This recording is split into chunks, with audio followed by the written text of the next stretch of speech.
ओम शांति। बाबा good morning. आज बाबा के 5 सितंबर 2022 के महावाक्य हैं। आज तो शिक्षक दिन है और हम सभी के परम शिक्षक शिव बाबा हैं। तो सबसे पहले हम शिव बाबा को आज के दिन की हैप्पी टीचर्स डे कहेंगे और उसके बाद शिव बाबा ने ब्रह्मा मुख द्वारा पढ़ाया तो ब्रह्मा बाबा और हमारे बड़ी दादियाँ जिन्होंने इतना आज तक पाला पढ़ाया अनेक अलग अलग प्रकार से। और आप सभी को भी टीचर्स डे की बहुत बहुत बधाई, क्योंकि बाबा कहते तुम भी बाप समान हो, है ना। क्योंकि बाबा अगर शिक्षक है, बाबा हमें पढ़ा रहे हैं, मनुष्य से देवता बना रहे हैं, तो ये पढ़ाई हम भी लोगों को बाप समान बन के औरों को पढ़ाते हैं। तो बाबा ने कहा तुम सारे ही मेरे हाथ भुजाएं हो। इसलिए आप सभी को भी शिक्षक दिन की और पूरे विश्व के या सभी जो भी लौकिक में भी टीचर्स हैं, डबल टीचर्स कहो तो भी चलेगा, तो आप सभी को आज के दिन की बहुत बहुत शुभकामनाएं। अब हम बाबा की मुरली सुनते हैं आज की। बाबा ने क्या इशारा दिया। बाबा ने सार में कहा, मीठे बच्चे, ज्ञान सागर बाप से तुम बच्चों को जो अविनाशी ज्ञान रत्न मिलते हैं, उन ज्ञान रत्नों का दान करने की रेस करनी है। बाबा जो हमें पढ़ा रहे हैं वो हमें औरों को पढ़ाना है। बाबा जो हमें ज्ञान रत्नों से सजा रहे हैं उससे हमें औरों को भी सजाना है। बाबा ने प्रश्न पूछा, माला में नंबर आगे व पीछे होने का मुख्य कारण क्या है? तो बाबा ने उत्तर में कहा, श्रीमत की पालना।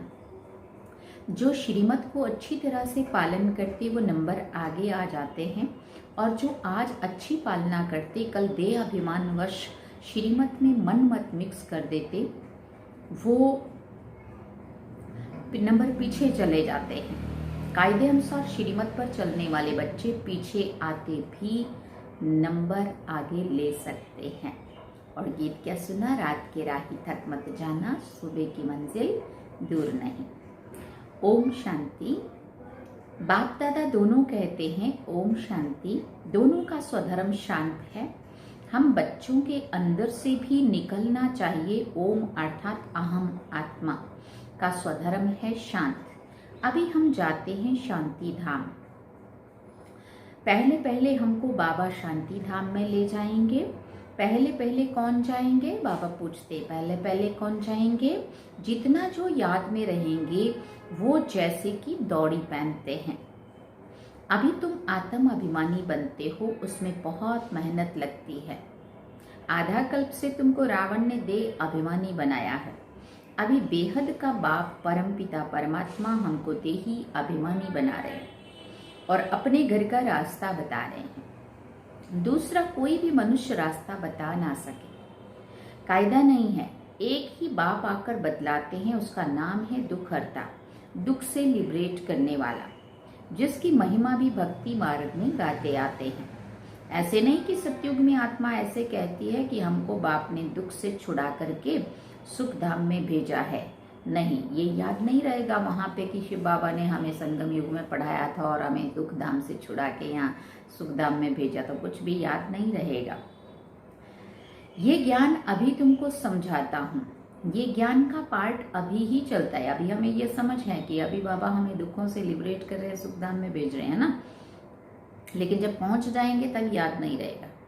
फिर ये पार्ट ही पूरा हो जाता है, फिर प्रारब्ध शुरू हो जाती है। पतित से पावन बनाने का पार्ट एक बाप का ही है, जो कल्प कल्प पार्ट बजाते हैं। तुम जानते हो हम आधा कल्प पावन थे, फिर रावण राज्य में आकर नीचे उतरते आते हैं।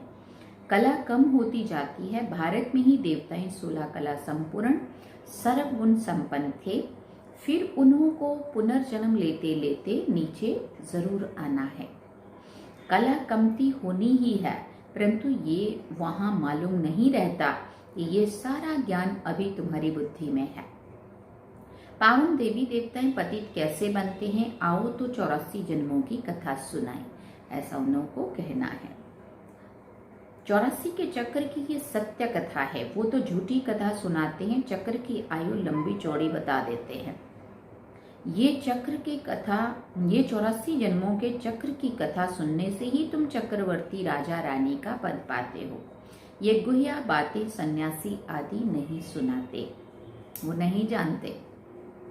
उनका धर्म ही अलग है। पहले माँ बाप के पास जन्म लेते हैं तो मंदिर आदि में जाकर पूजा करते हैं, फिर जब वैराग्य आता है तो घर बार छोड़कर चले जाते हैं। बाप कहते हैं पूज्य सो पुजारी भी तुम्हारे लिए ही है, क्योंकि पूज्य सतयुग में हम बनते हैं और नीचे जन्म मरण के चक्कर में आते आते अभी पुजारी बन जाते हैं। तो पूज्य सो पुजारी जो कहते हैं ना, तो वो बाबा कहते हैं शिव बाबा कोई पूज्य से पुजारी नहीं बनता है, हाँ ये तुम्ही आत्माओं का गायन है। तो बाबा कहते ये भी तुम्हारे लिए है। गाया भी जाता है ब्रह्मा के मुख से ब्राह्मण निकले तो जरूर एडॉप्ट हुए होंगे। ये बाबा भी पहले पतित था फिर पावन बनते हैं। तुम ब्राह्मण बन फिर पावन देवी देवता बनने के लिए पुरुषार्थ करते हो। लक्ष्मी नारायण के राज्य को स्वर्ग कहा जाता है। वहाँ है ही अद्वैत धर्म, अद्वैत देवता, तो ताली बज नहीं सकती। वहाँ माया ही नहीं है। इस देवी देवता धर्म की महिमा गाई जाती है।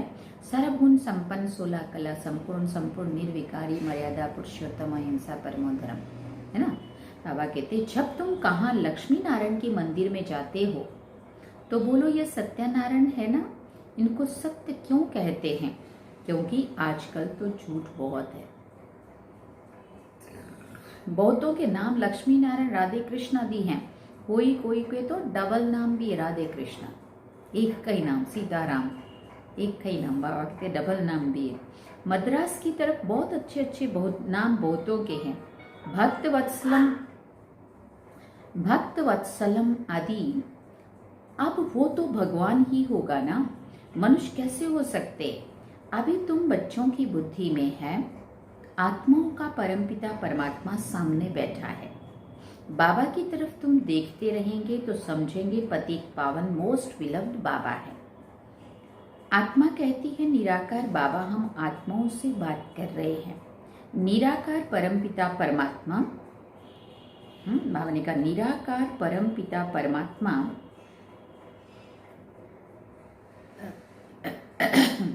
आकर आत्माओं को पढ़ाते हैं। ये कोई शास्त्र में नहीं है। समझो कोई कहते हैं श्री कृष्ण के तन में परमपिता परमात्मा प्रवेश करते हैं, परंतु श्री कृष्ण का तो वो रूप सतयुग में था। उसका नाम रूप में कोई श्री कृष्ण आ ना सके, उस नाम रूप में कोई श्री कृष्ण आ ना सके। श्री कृष्ण का तुम चित्र देखते हो वो भी एक्यूरेट नहीं है। बच्चे दिव्य दृष्टि में देखते हैं, उसका तो फोटो निकाल ना सके। बाकी ये मशहूर है श्री कृष्ण गोरा सतयुग का पहला प्रिंस था, जो फिर विश्व के महाराजा महारानी बनते हैं। लक्ष्मी नारायण से ही राज्य शुरू होता है, राजाई से संवत शुरू होता है ना। सतयुग का पहला संवत है विक्रमाजीत संवत। भले पहले जब श्री कृष्ण जन्मता है उस समय भी कोई ना कोई थोड़े बहुत रहते हैं जिनको वापस जाना है। पतित से पावन बनने का ये संगम युग है ना। जब पूरा पावन बन जाते तो फिर लक्ष्मी नारायण का राज्य नया संवत शुरू हो जाता है, जिनको विष्णुपुरी कहते हैं। विष्णु के दो रूप लक्ष्मी नारायण से पालना होती है। अभी तुम ये वो बनने का पुरुषार्थ करते हो। तुम कहेंगे हम 5000 वर्ष बाद पुरुषार्थ करते हैं, बाप से वर्षा ले।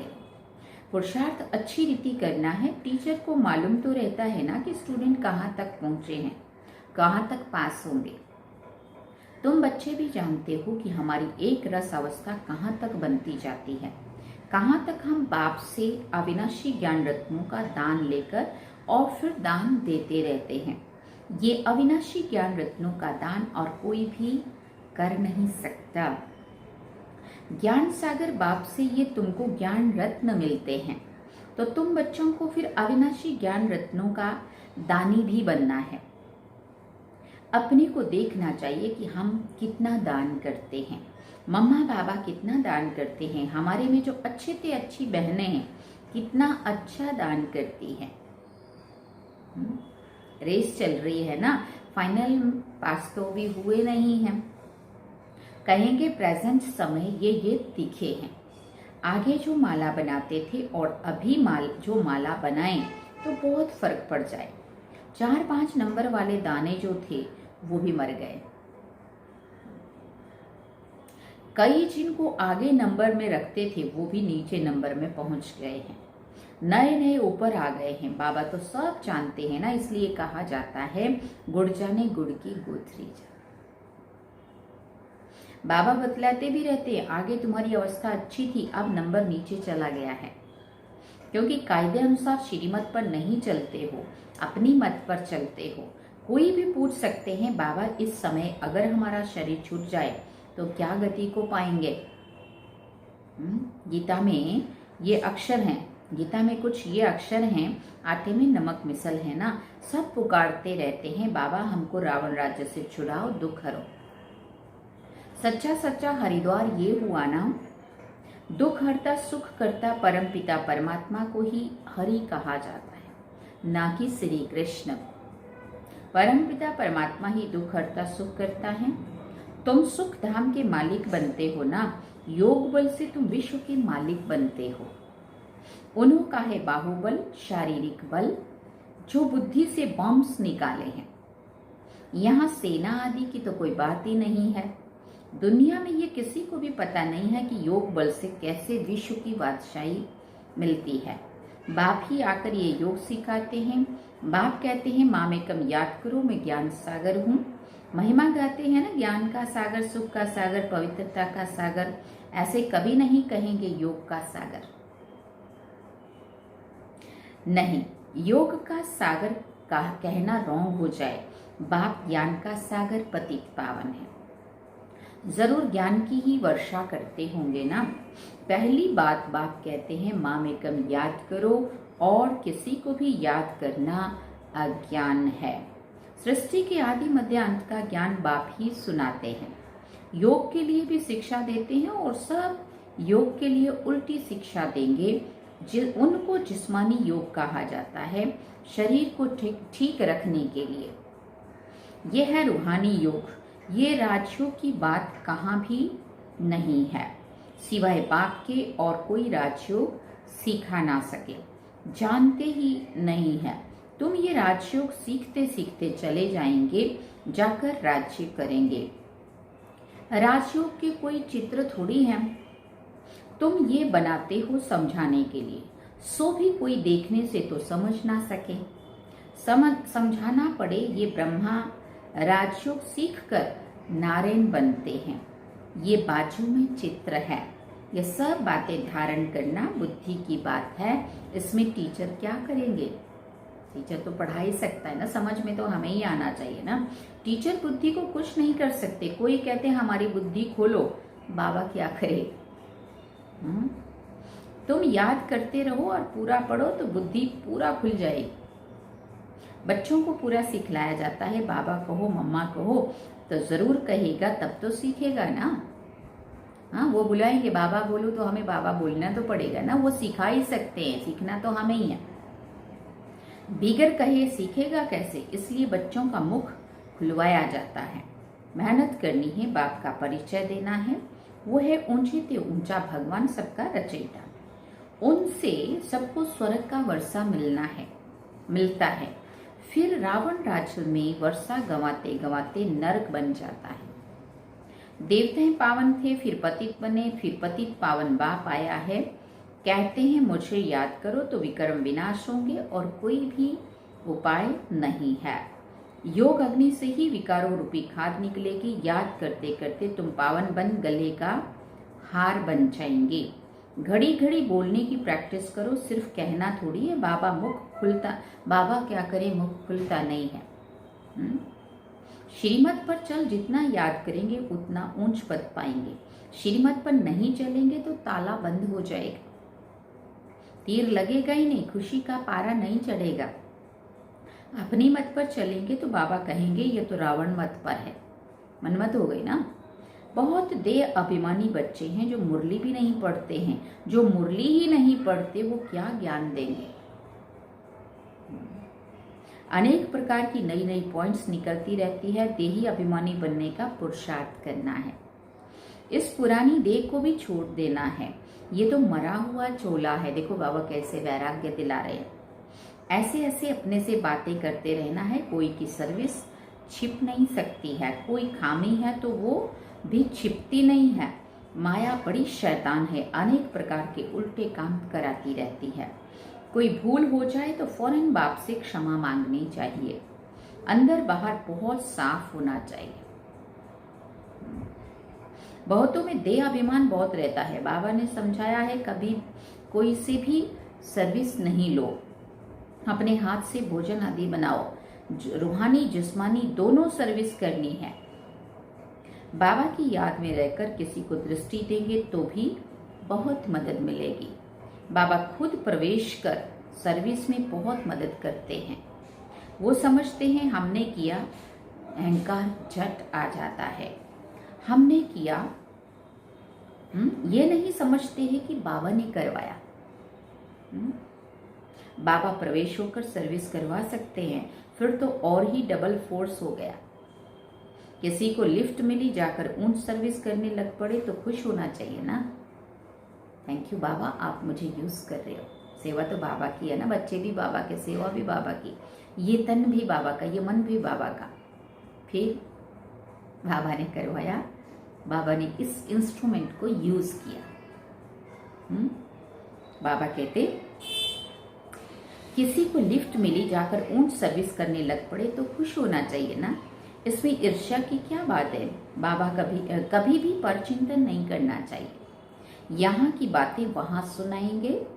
भले कोई ने कुछ कहा, फिर भी दूसरे को सुनाकर नुकसान क्यों करना चाहिए। ऐसे तो बहुत झूठी बातें भी बनाते हैं। फलानी ऐसी है, ये है। ऐसी झूठी बातें कभी नहीं सुनना। कभी उल्टी सुल्टी बात बोले तो सुनी अनसुनी कर देना चाहिए। किसी के दिल को खराब नहीं करना चाहिए। अच्छा, मीठे मीठे सिकेलदे बच्चों प्रति माता पिता बाप दादा का याद प्यार और गुड मॉर्निंग। रूहानी बाप की रूहानी बच्चों को नमस्ते। हम रूहानी बच्चों की रूहानी माता पिता बाप दादा को दिलवा चांद सिकवा प्रेम से याद प्यार, गुड मॉर्निंग, नमस्ते, थैंक यू बाबा, शुक्रिया बाबा। अब धारणा के लिए मुख्य सार है। पहला पॉइंट, बाप से अंदर बाहर साफ रहना है। कोई भी भूल हो जाए तो फौरन क्षमा मांगना है। रूहानी जिस्मानी दोनों प्रकार की सेवा करनी है। दूसरा पॉइंट बाबा ने कहा कभी भी ईर्ष्या के कारण एक दो का परचिंतन नहीं करना है। कोई किसी के प्रति कोई उल्टी सुल्टी बातें सुनाए तो सुनी अनसुनी कर देनी है। वर्णन करके किसी की दिल खराब नहीं करना है। वरदान में बाबा ने कहा फ्राक दिल बन दुखी अशांत आत्माओं को खुशी का दान देने वाले मास्टर रहम दिल भव। वर्तमान समय लोगों को और सब कुछ मिल सकता है, लेकिन सच्ची खुशी नहीं मिल सकती है। इसलिए ऐसे समय पर दुखी अशांत आत्माओं को खुशी की अनुभूति करा दो तो वो दिल से दुआएं देंगी। आप दाता के बच्चे हो तो फ्राक दिले से खुशी का खजाना बांटो। रहम दिल के गुण को इमर्ज करो। कभी भी ये नहीं सोचो कि ये तो सुनने वाले ही नहीं है। कई बार हम ऐसा कह देते हैं ना, ये तो सुनने वाले ही नहीं है, तो सुधरने वाले ही नहीं है। बाबा कहते नहीं, रहम दिल के गुण को इमर्ज करो। कभी भी ये नहीं सोचो कि ये तो सुनने वाले ही नहीं है। भले कोई अपोजिशन भी करे तो भी आपको रहम की भावना नहीं छोड़नी है। रहम भावना, शुभ भावना फल अवश्य देती है। पता नहीं कब कौन सी आत्मा का परिवर्तन हो जाएगा। स्लोगन में बाबा ने कहा ज्ञान योग की पालना ही रूहानी पालना है। इस पालना से शक्तिशाली बनो और बनाओ। ज्ञान योग की पालना ही रूहानी पालना है। इस पालना से शक्तिशाली बनो और बनाओ। अच्छा, ओम शांति। ये थे आज के बाबा के महावाक्य। बाबा ने सार में कहा मीठे बच्चे, ज्ञान सागर बाप से तुम बच्चों को जो अविनाशी ज्ञान रत्न मिलते हैं, उन ज्ञान रत्नों का दान करने की रेस करनी है। और गीत क्या सुना, रात की राही थक मत जाना, सुबह की मंजिल दूर नहीं। अब हम बाबा को याद करेंगे।